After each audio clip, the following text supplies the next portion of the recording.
Bonjour à toutes et à tous, j'espère que vous allez très bien. Aujourd'hui, eh bien oui, j'ai mis mes lunettes, ça veut dire que je vais vous lire un extrait de livre et un extrait d'un de mes livres, Amandine et la magie des livres, donc un roman jeunesse destiné aux 10-14 ans, qui raconte l'histoire d'Amandine, et oui, comme moi, qui est assez malheureuse parce que ben voilà, ses parents ont divorcé, donc au niveau familial, il y a beaucoup de bouleversements. Du coup, elle a déménagé, elle a changé d'école, elle ne s'y retrouve plus, elle est très angoissée.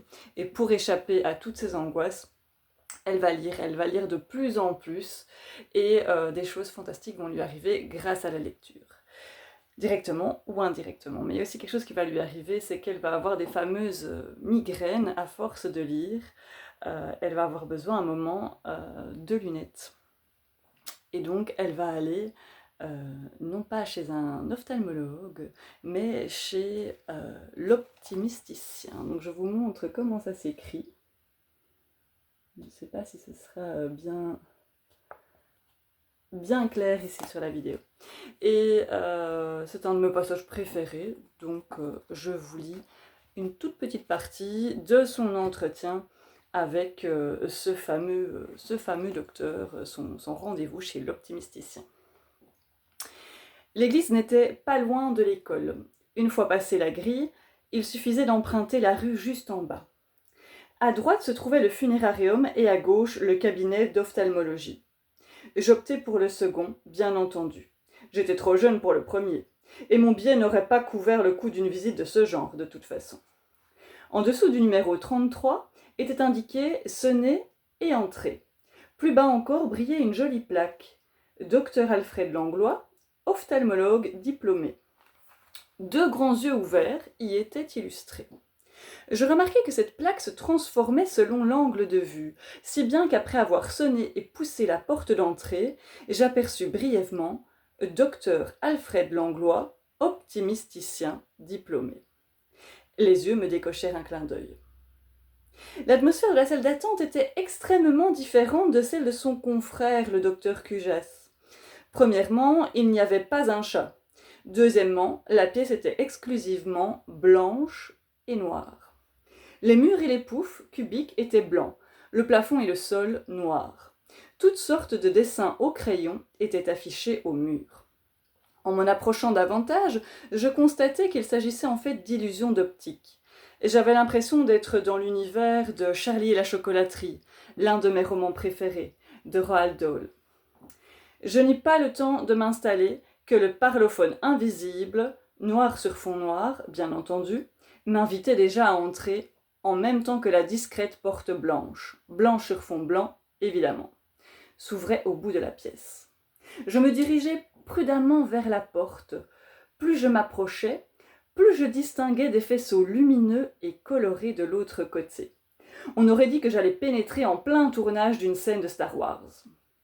Martha m'avait expliqué que j'allais devoir coller mon œil à une série de machines qui analyseraient ma vue et détermineraient quels verres seraient les plus adaptés. Si les appareils en question émettaient autant de lumière qu'un sabre laser, aucun doute, à la fin de la visite, le diagnostic serait très simple, aveugle. Bonjour, charmante Amandine, je te souhaite la bienvenue chez moi. Je pourrais te le chanter à la manière de Florent Pagny, mais tu regretterais alors d'avoir des problèmes de vue plutôt que d'audition. Je supposais que c'était de l'humour, bien que je fusse trop occupée à chercher d'où provenait la voix pour réellement essayer de comprendre la plaisanterie. Bonjour, docteur. Mais où êtes-vous?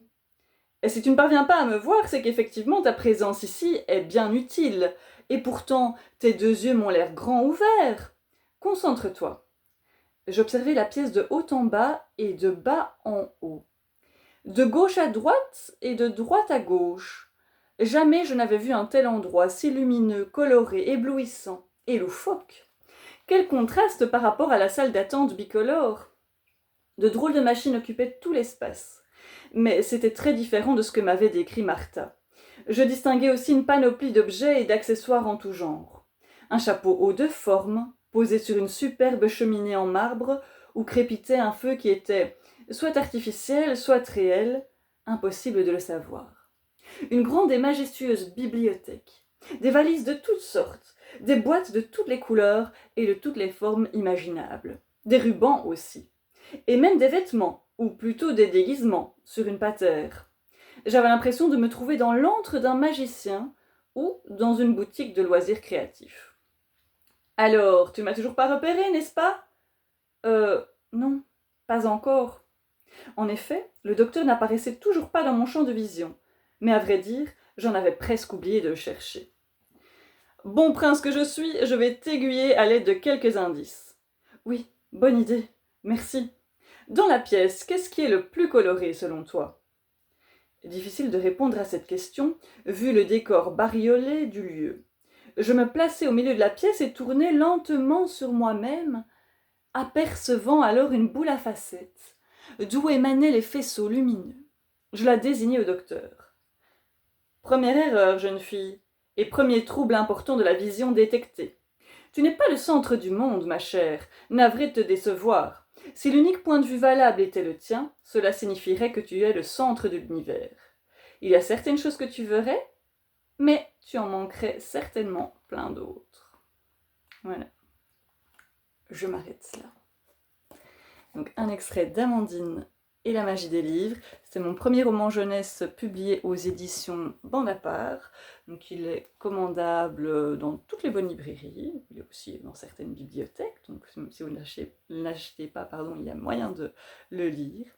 Et donc à destination, voilà, 5e, 6e primaire environ, mais les grands peuvent bien évidemment le lire aussi. J'espère que cet extrait vous a plu. Dites-moi si vous avez déjà découvert ce roman, si pas, si vous avez envie de le découvrir.